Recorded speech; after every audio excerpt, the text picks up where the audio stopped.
Bismillahirrahmanirrahim. Qala al-mu'allif rahimahullah wa nafa'ana bihi wa bi ulumihi fid dharain amin. Al-haditsur rabi' hadis sing nomor 4. An Abi Abdurrahman Abdullah bin Mas'udin kunyae Abu Abdurrahman padha karo putrane Sayyidina Umar wingi Umar bin Abdullah bin Umar kunyae ya Abu Abdurrahman iki asmane Abdullah bin Mas'udin radhiyallahu anhu qala ngendika sapa Abdullah bin Mas'ud haddatsana Rasulullah nyeritani dawuh sapa Kanjeng Rasul sallallahu alaihi wasallam wa huwa utai Kanjeng Rasul iku as-sadiqul masduq priagung sing jujur sing bener al-masduq sing dibenerake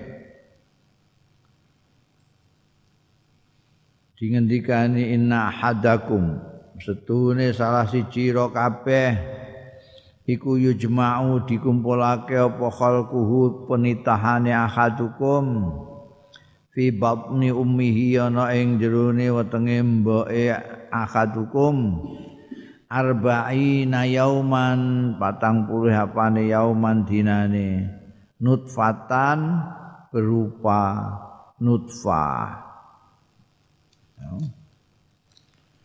Summa yakunu mongko keri-keri ana akhadukum iku alaqatan berupa alaqah. Nutfah itu spermatozoa. Anane wong lanang itu alaqah itu sudah getih kental. Yang merupakan dari mani menjadi getih kental. Misla zalika dalam sepadane mengkono-mengkono arba'ina yauman summa yakunu mongko keri-keri ana ahadukum ana iku mudghatan segumpal daging nek alaqah segumpal darah iki mudghatan segumpal daging misla zalika ing dalam padane mengkono-mengkono 40 dina summa yursalu ilaihi mongko keri-keri diutus ilaihi marang ahadukum apa al malaku malaikat wayum fakhu fihi ruh mongko disebulake fiing dalem ahadukum apa ar-ruhu ruh nyawa wayuk marulan den perintah bi arba'i kalimatin kelawan papat pira-pira kalimat apa saja bikat rizkihi kelawan nyatet nulis nentokake rezekine akadikum wa ajalihi lan ajale akadikum wa amalihi lan amale akadikum wa sakiyun cilaka aw saidun utawa bahagia ini 4 kalimat ini sudah ditentukan sejak di kandungan. Wa wallazi la ilaha ghairuh mongko demi Gusti Allah allazi la ilaha kang ora ana pangeran sinembah ghairuhu liyane Allah inna ahadakum setune salah siji kabeh la ya'malu yakti ngamal ya akadukum bi amali ahli jannati kelawan ngamali ahli swarga hatta mayakunu bainau sehingga antara ora ana antarane akadukum wa bainaha lan antarane jannah swarga illa zira kejaba sak zira sekitar setengah meter lah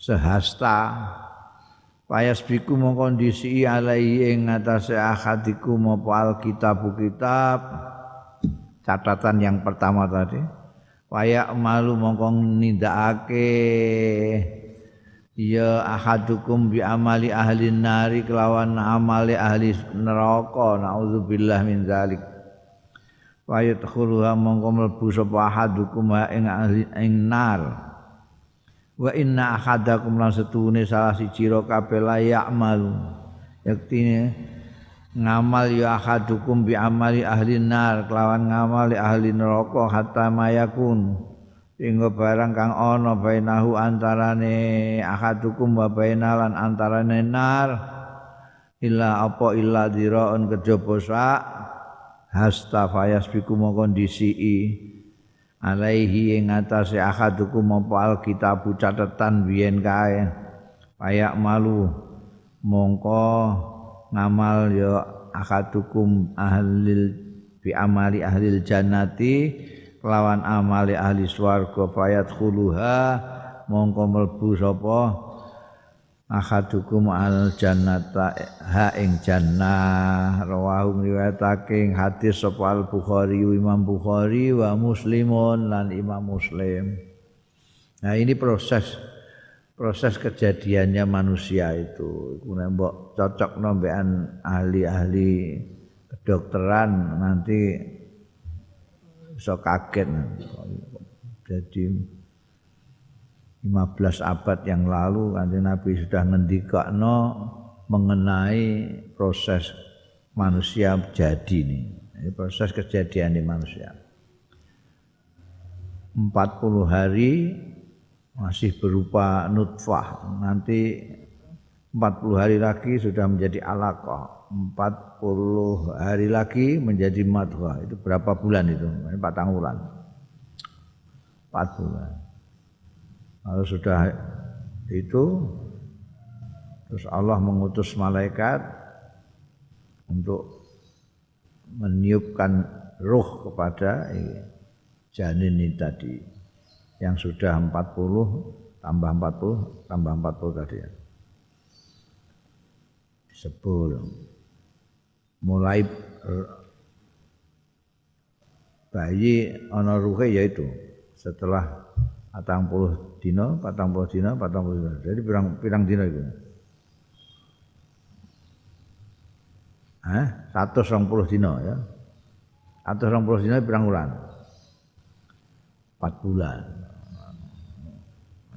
itu mulane ulama-ulama ketika membahas tentang aborsi boleh enggak aborsi itu menggugurkan kandungan ada yang mengatakan boleh asal belum 4 bulan maksudnya belum jadi manusia karena jadinya manusia itu setelah mudghah 40 hari baru ditiupkan ruh sekaligus ini paket dikasih nyawa kemudian ditentukan 4 hal rezekinya nanti rezekinya seret apa lapang bancar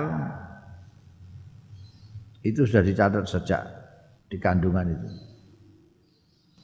Maka jangan heran kalau kemudian ada orang yang asalnya tukang tambal ban sepeda gitu aja, akhirnya menjadi bankir besar, catatannya paling ngono.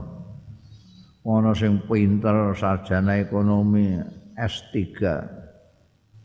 melarat terus ya enak. Makanya catatannya ning kono melarat. Terus yang kedua ajalnya. Nah, ajalnya ini gimana? Berapa lama nanti dia di dunia ini sudah ditentukan di sananya itu.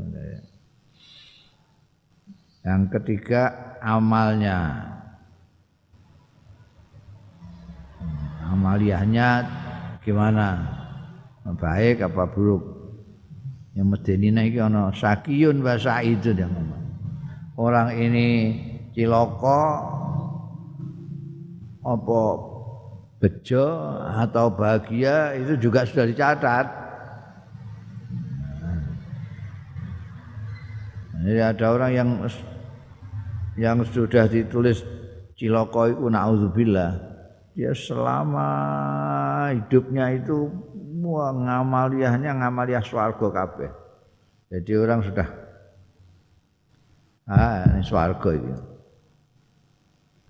ternyata ibaratnya tinggal setengah meter dari swarga, dia berbalik melakukan amal-amal neraka. Nauzubillah, masuk neraka. Makanya kita tidak boleh memvonis orang masih dalam perjalanan hidup. Orang perjalanan hidup ini belum titik. Makanya kiai-kiai itu dikholi bukan di mauludi kayak Kanjeng Nabi. Tidak ada muludan kiai, itu tidak ada. Muludan hanya Kanjeng Nabi, penerusnya Kanjeng Nabi khol. Kenapa? Ya itu. Ditunggu sampai titik akhir. Begitu titik akhir ternyata amaliyahnya itu amaliyah swarga terus. Ya masyarakat mengkholi, memperingati untuk dijadikan teladan, ceritakan kebaikannya supaya ditiru oleh masyarakat. Itu hikmahnya khol, seperti hikmahnya mulut untuk mengingatkan Kanjeng Rasul sallallahu alaihi wasallam, tindak tanduknya, norma-norma perilaku ajarannya sekalian ya. Jadi kita tidak boleh terus menjahanamkan orang yang masih dalam perjalanan. Jangan-jangan yang menjahanamkan itu nanti yang ke jahanam. Justru yang di jahanam di surga. Karena ini belum tahu kita. Wong kurang sehasta saja bisa balik cengkelak kok. Medeni wong hadis iki. Untungnya kita tidak tahu ya. Oh, ngerti ngono ya wis masyaallah itu. Kalau tahu kan tinggal jujuk ngono ae. Tinggal jujuk. Al haditsul khamis, hadis yang nomor 5. An ummil mukminin.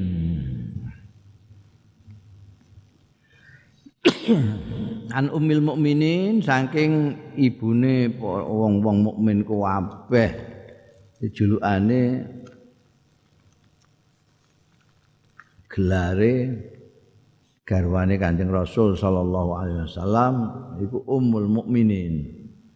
Ibunya orang-orang mukmin seluruhnya. Karena dia garwane Kanjeng Rasul sallallahu alaihi wasallam, bapak dan pemimpin kita semua. Kunyae Ummi Abdillah. Lho apa duwe putra asmane Abdullah kok dikunyai Ummi Abdullah. Dia tidak punya, tapi punya ponakan Abdullah namanya. Abdullah itu putranya mbakyunya Siti Aisyah, Sayyidatina Asma. Sayyidatina Asma itu punya suami Az-Zubair, mempunyai anak Abdullah. Siti Aisyah ini kemudian menggunakan kunyah Ummi Abdullah. Asmane dhewe Aisyah radhiyallahu anha. Qala dawuh sapa Ummul Mukminin Sayyidatina Aisyah. Qala dawuh sapa Rasulullah Kanjeng Rasul sallallahu alaihi wasallam. Man ahdatsa fi amrina, tai sapaning wong sing gawe anyar ya man fi amrina ing dalem agama kita iki, hadza iki anyar-anyarake ma ing barang laisa kang ora ana minhu saking amrina wa huwa mongko utawi ma laisa minhu iku raddun ketolak. Rawahul Bukhari wa Muslimun, riwayatake hadis iki sapa Imam Bukhari Muslim. Wa fi riwayati li Muslimin, wa fi riwayatin niku kesebut ana ing sucining riwayat li Muslimin kedua Imam Muslim dhewe man amila amalan. Iku redaksine maksudnya redaksine Imam Muslim, pengertiannya sama, baik yang di Bukhari maupun di Muslim. Sumbernya juga sama, Sayyidatina Aisyah. Cuma redaksinya yang berbeda. Di Muslim redaksinya man amila amalan, tai sapaning wong amila sing amal yeman amalan ing amalan laisa alaihi kang ora ana alaihi ing atase amalan apa amruna perkara kita agama kita iki fahuwa mongko utahe amal iku raddun ketolak iki sing gawene dienggo dalil bid'ah barang iku untuk jadi sesuatu yang baru yang bukan diajarkan Rasulullah sallallahu alaihi wasallam itu ketolak. Karena makanya ahli-ahli fikih itu ulama-ulama fikih itu tidak hanya berpegangan satu hadis kaya wong saiki duwe satu hadis terus dienggo dalil dienggo tausiah dienggo fatwa segala macam. Jadi ulama-ulama seperti Imam Syafi'i, Imam Malik, itu menguasai semua hadis-hadis itu. Dari sana beliau melihat termasuk dari Al-Qur'an segala macam baru istimbat hukum. Jadi tidak kok satu hadis diwaca tanpa mengetahui ilmu hadis itu sama saja dengan maca terjemahan Quran, Kementerian Agama, ora tahu ngaji ilmu Quran, terus fatwa pakai itu bisa menyesatkan. Mulane emeh fatwa ya kudu mencukupi syarat-syarat fatwa, mengetahui sekian ribu hadis supaya enggak minimal nek kowe gak gelem kangelan membukai ribuan hadis, lihat saja yang sudah dibukukan, yang sudah dimodifikasi oleh imam-imam seperti Imam Malik, Imam Syafi'i, Imam Hambali, Imam Hanafi itu. Buka. Mereka melihat dari Quran hadis dari berbagai macam. Bab mana kalau tidak boleh asal yang baru tidak boleh. Wah itu ya kacau. Orang itu kan orang saiki kan karena maca iki terus pokoknya iki anyar ditolak. Kadang-kadang terus tidak konsisten.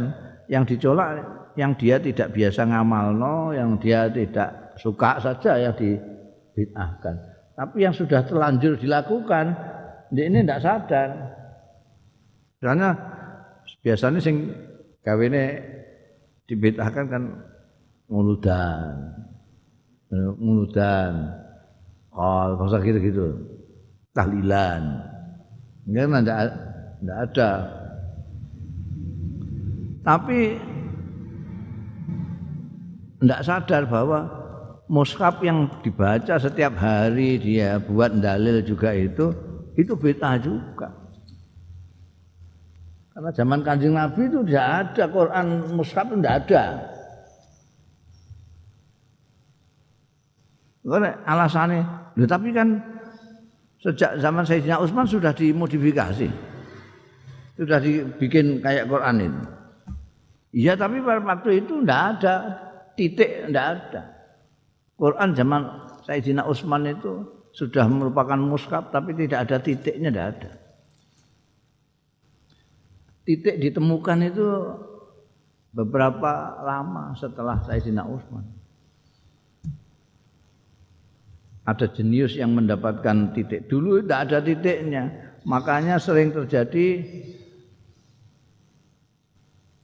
idza jaa hadzal rasul faqbalu. Kalau utusan ini datang, sambutlah. Karena faqbalu dengan faktulu itu sama, enggak ada titiknya, renggete padha. Lalu dipateni. Faqbalu dibaca faktulu, karena renggete padha. Pak, alif, bundel, rengget, lam. Faktulu mbek faqbalu padha. Sitoke faqbalu titik ngisor, faktulu titik loro dhuwur. Karena ndak ada titiknya. Karena dulu itu mushaf itu hanya untuk ngeling-eling wong sing rada ora pati apal atau apal rada lali-lali sithik. Intinya dulunya itu dihafal, Quran itu dihafal. Catatan-catatan itu hanya untuk mengingatkan saja. Ana pluntel-pluntel, iki mesti faktulu iki. Mergo siaknya begini. Kaitannya konteksnya ini. Ini bacaannya begini, hanya mengingatkan ingatan saja. Belakangan baru ada yang mendapatkan titik-titik itu. Titik 1 bawah ba, titik 1 di atas nun, titik 2 di atas ta, titik itu baru ditemukan belakangan. Lebih belakangan lagi sing mbok waca kowe iku harokat jabar jel fathah kasrah itu. Karena orang-orang ajam yang non Arab ndak ngerti juga sudah ada titik tetep ora iso maca. Ora apa ora iso maca. Diharokati. Itu juga hal baru. Semua mengatakan itu baik, mushaf itu. Kenapa? Karena ada hadis lain yang mengatakan man sanna sunnatan hasanatan. Siapa yang merintis sesuatu yang baik, maka dia akan mendapat pahala sampai orang-orang yang nanti akan melaksanakan akan mendapatkan juga. Jadi Sayyidina Utsman, Sayyidina Umar segala macam nanti untuk pahalanya orang yang baca Quran terus ini mushaf ini. Karena beliau merintis sesuatu yang sebelumnya tidak ada. Jadi rintisan itu ya ihdas, membuat sesuatu yang baru. Kalau di pokok kalau yang baru mesti bid'ah, wal bid'ah itu mesti ning-nar. Tidak ada rintisan. Rintisan yang diakui oleh agama. Mansanna sunnatan itu rintisan. Kowe gawe kitab terus gawe pesantren, gawe orang yang pertama kali bikin pesantren itu nanti terus mendapatkan pahalanya karena pertama kali yang merintis pesantren itu dia. Setiap kali ada pesantren dia dapat pahala. Kosok wong sule ana wong keplek judi nganggo. Itu sing gawe entuk terus untuk anu untuk bagian terus. Sing gawe remi, gawe apa jenenge keplek iku entuk terus nek dienggo judi mbek wong nganti ila yaumil kiamah.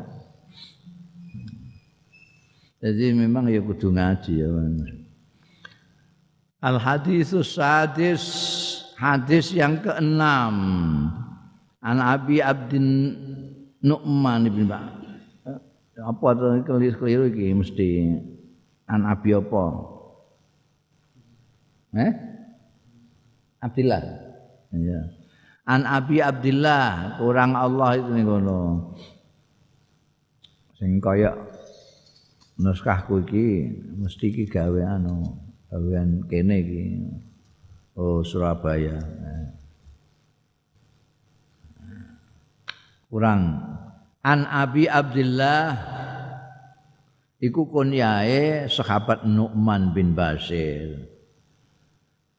An Abdi Abdillah an Nu'man ibn Bashir radhiyallahu anhuma kala ngendika sapa sahabat Nu'man sami'tu mireng sapa ingsun Rasulullah ing Kanjeng Rasul sallallahu alaihi wasallam tak pireng yaqulu ingkang dawuh ya Kanjeng Rasul innal halala bayyinun wa innal harama bayyinun setuhune sing halal iku bayyinun wis cetha jelas babi haram getih haram, wak pitik halal, tahu halal, watu mbok pangan haram. Sing halal cetha wa innal harama lan setune sing haram iku bayyinun ya cetha. Cuma wa bainahuma iki wa bainahuma lan antarane sing halal mek sing haram umurun utawi pira-pira perkara mustabihatun sing jumbuh-jumbuh enggak jelas iki halal apa haram.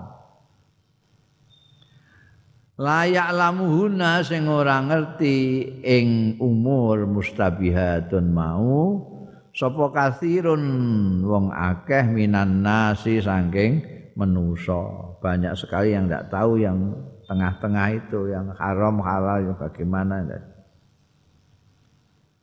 Mulane famanit taqa mongko sapaning wong sing menjaga diri as-subuhati ing barang-barang hal-hal yang jumbuh-jumbuh tadi faqad istabro'a mongko teman-teman membebaskan diri lidinihi kanggo agamane manittaqo wa irdihi lan kehormatane manittaqo. Waman lan sapaning wong tahe sapaning wong waqa'a kang tumiba ya man fis subuhati ing dalem hal-hal sing subuhat mau sing gak cetha jumbuh-jumbuh. Waqa'a berarti tumiba ya man fil harami ing dalem haram. Tepane kaya karoi kaya dene wong pangon cah angon yar'a sing angon ya ra'i haulal khima ana ing sekitar sengkeran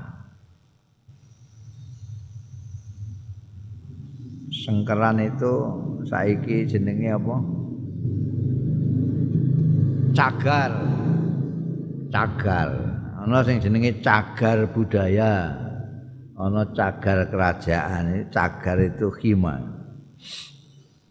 Yusiku meh-meh apa ayar ta'ah yen to ngangon ya ra'i fihi ing dalem khima. Ala eling-eling wa innalikul limalikin setuhune iku keduwe saben-saben raja khiman. Ana sengkeran cagar sing ndak boleh orang dekat-dekat situ.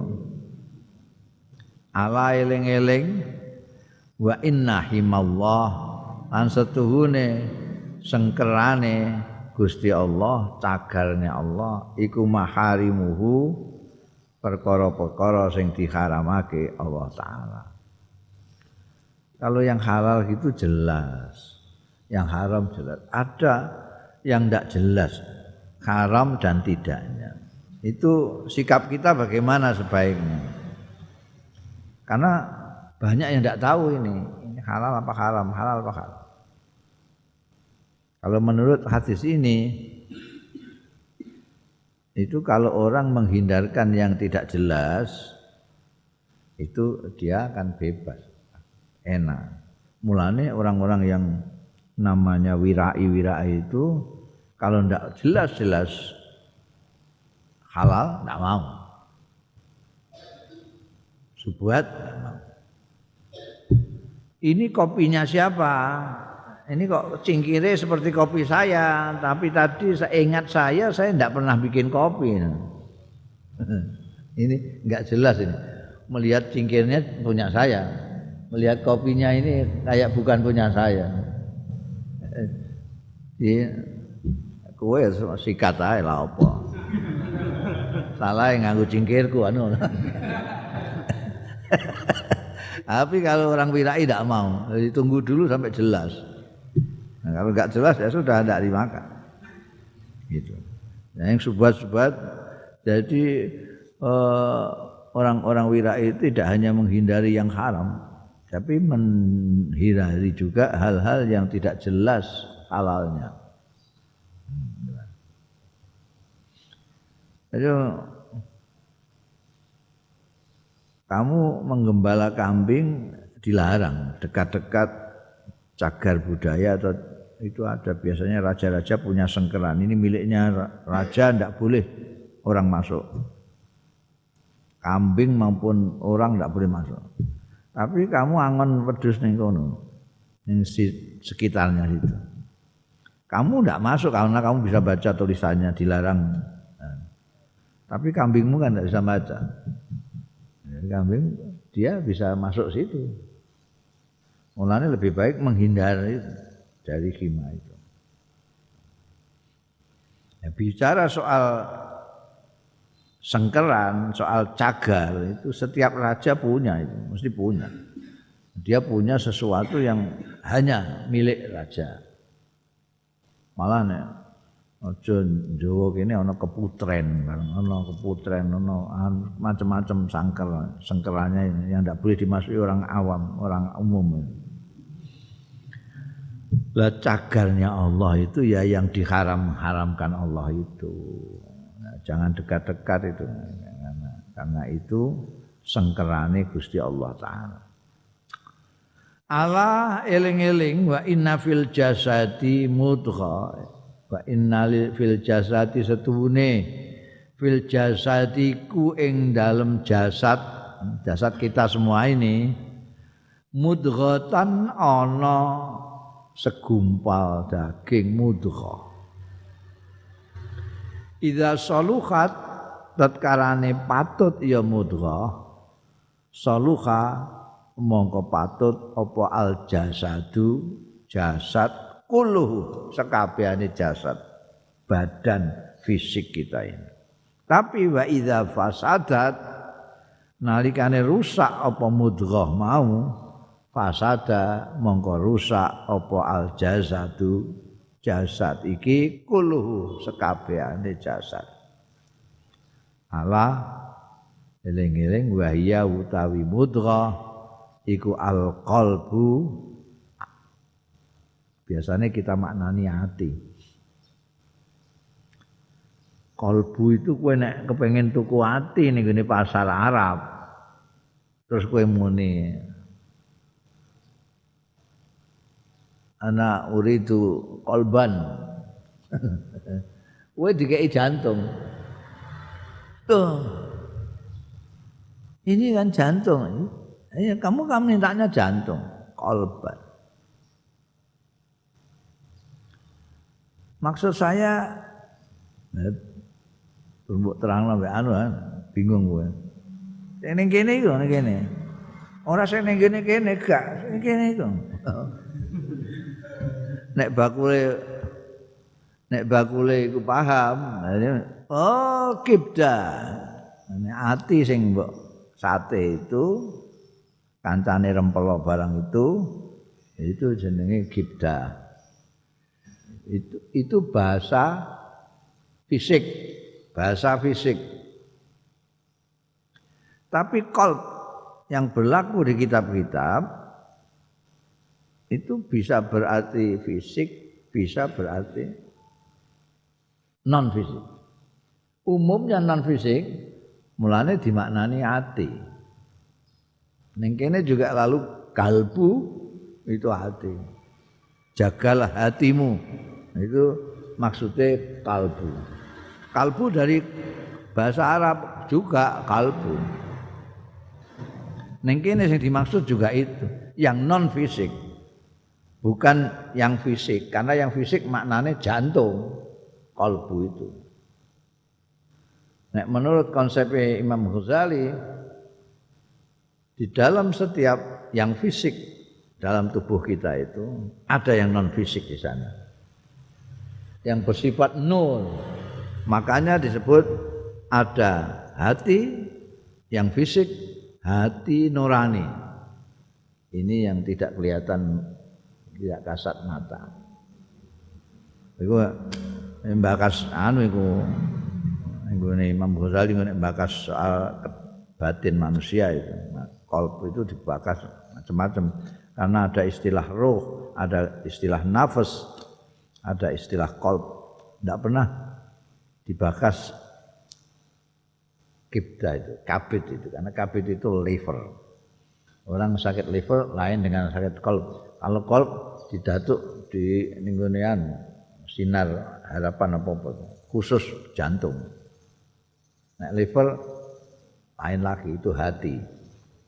Nah, kadang-kadang kita bingung. Wahyal qalbu, ini hati. Tapi menariknya dawuh Kanjeng Rasul sallallahu alaihi wasallam ini qalb kamu artikan fisik yang artinya jantung ataupun kamu artikan non fisik artinya hati, kalbu, itu kena semua. Coba kita rinci sekarang. Pertama kita maknani yang fisik, jantung. Jantung itu kalau baik, semua jasad baik. Kalau jantung itu rusak, semua jadi rusak. Tanyakan dokter-dokter, benar begitu enggak? Benar. Ini kalau kita maknani, kalau kita maknani non fisik, wong sing atine elek, jasadnya mesti elek. Orang yang hatinya apik, jasadnya apik. Orang akan kelihatan menyenangkan dipandang karena hatinya memang menyenangkan. Mbok delok wong-wong sing atine elek iku ketok dari mukanya. Jelebut gak karu-karuan, rusak. Dan itu kalau kamu baca penelitian ahli-ahli, terkejut lagi karena ternyata ada kaitannya. Apa yang kamu pikirkan dengan jasad kamu ada pikiran. Yang ada namanya stres itu apa itu? Stres itu apa? Hubungan itu semuanya. Mulanya dengan makna apa saja, mbok maknani hati dalam pengertian rohaniah juga benar, mbok maknani fisik jantung juga benar. Dawuh Kanjeng Nabi Muhammad sallallahu alaihi wasallam, as-sadiqul masduq. Al hadisus sabi', hadis sing nomor 7.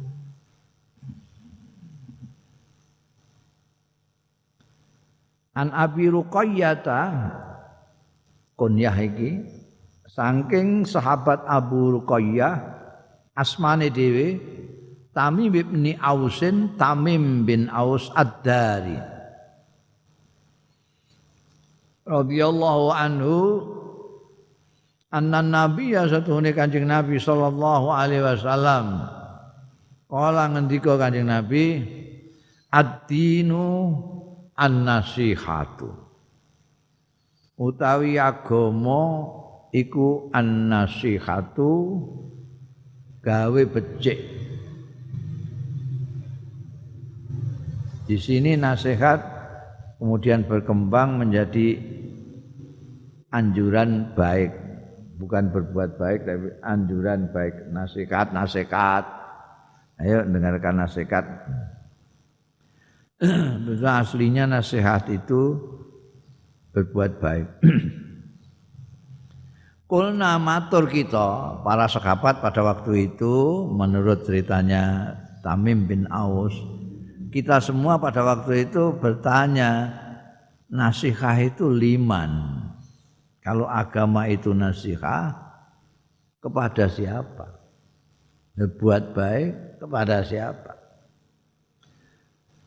Qala jawab dawuh sapa Kanjeng Rasul sallallahu alaihi wasallam, ya lillah, pada Allah, wali kitabihi lan kitabe Allah, wali rasulihi lan utusane Allah, wali a'immatil muslimina lan pemimpin-pemimpin Islam, wa ammatihim lan umume wong-wong Islam. Rawahu Muslimun, riwayatake ing hadis yang bersumber dari Abi Ruqayyah ini sapa Muslimun, Imam Muslim. Sesuai Kanjeng Nabi itu makanya dijuluki pengendikan itu jamek itu jawamiul kalim, keistimewaan Kanjeng Rasul karena ini termasuk ini contohnya jamiul kalim. Kata-katanya sedikit, isinya luas sekali. Cekak tapi aus. Sedikit tapi bernas. Beliau hanya mengatakan ad-dinun nasihah.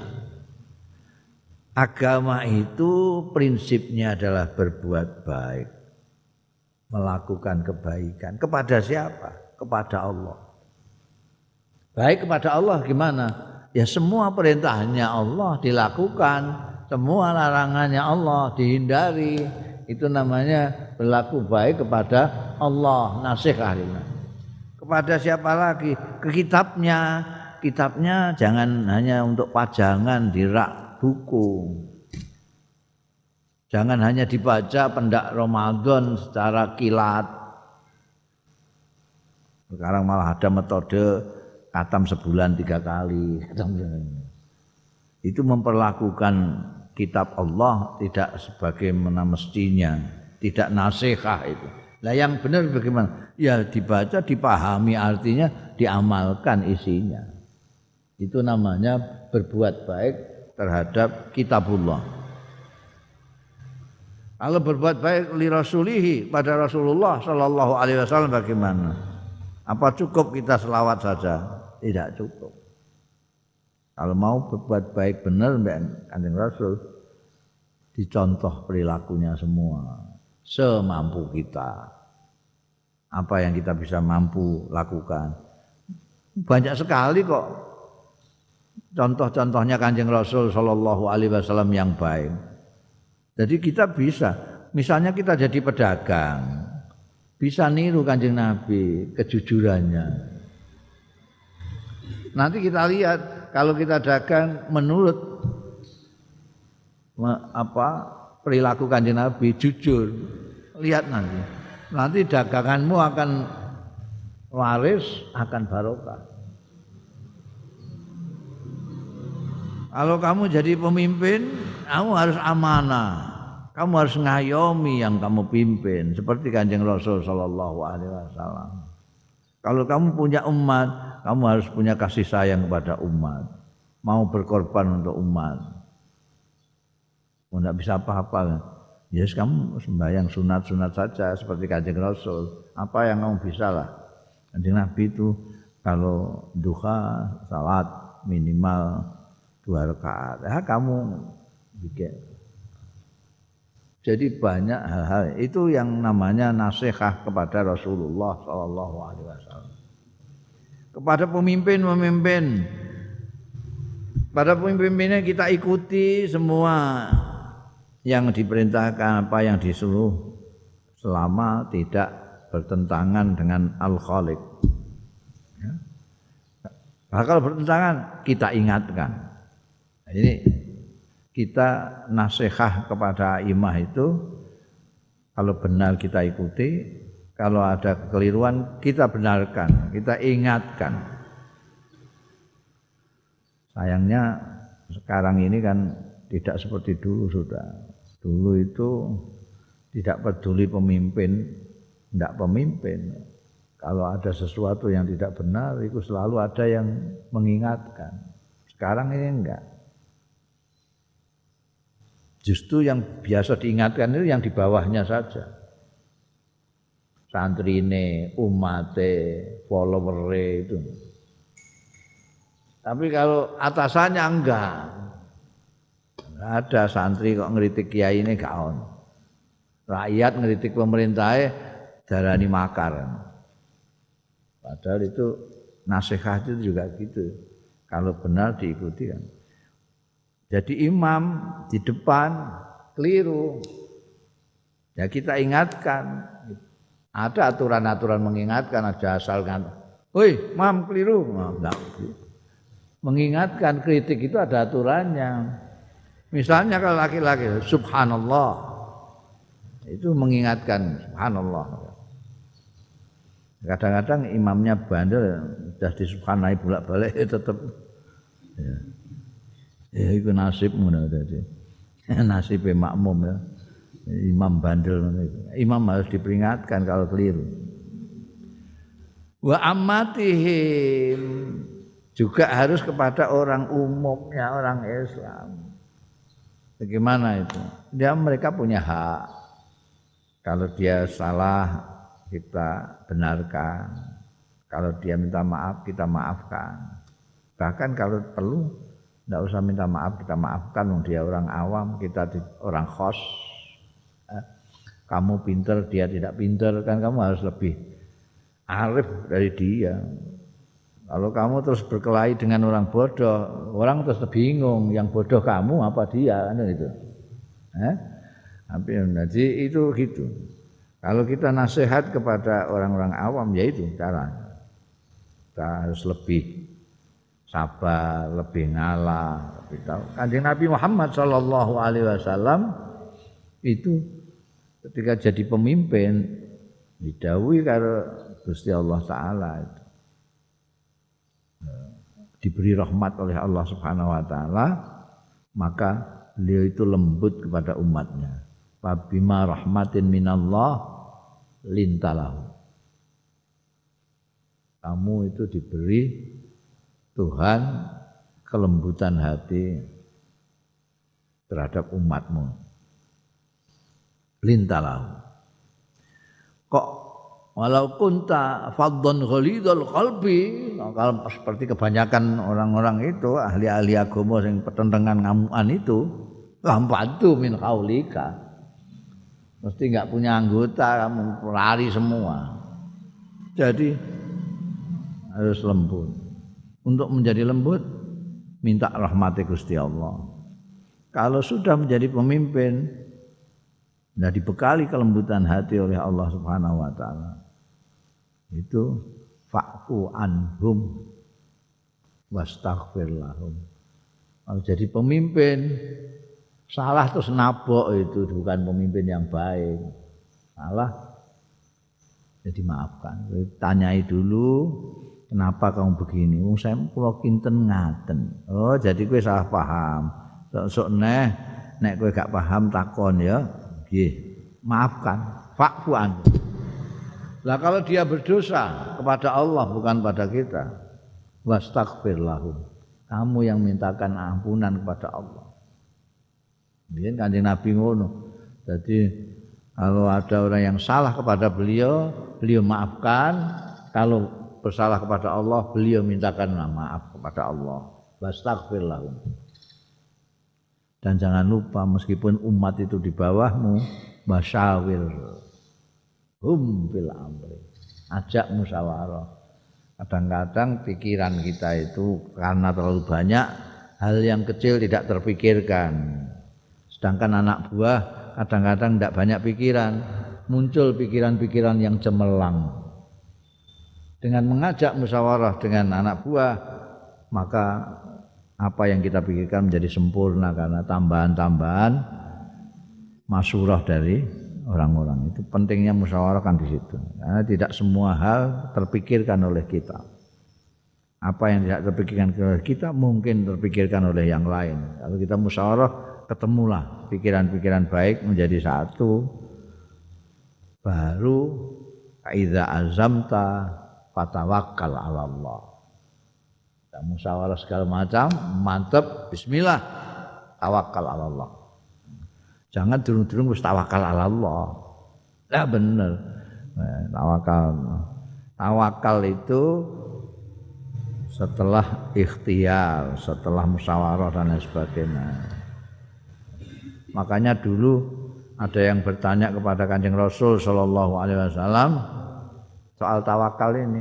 Kanjeng Rasul, ini untuk saya lepas saja, saya tawakal atau bagaimana ini? Rasulullah menjawab, ikil wa tawakkal. Cancang baru tawakal. Bukan kok terus sepeda motor kamu biarkan terus kamu tawakal. Emangnya Gusti Allah penunggu sepedamu. kunci dulu sepeda itu baru tawakal. Ya. Al hadis samin wallahu alam.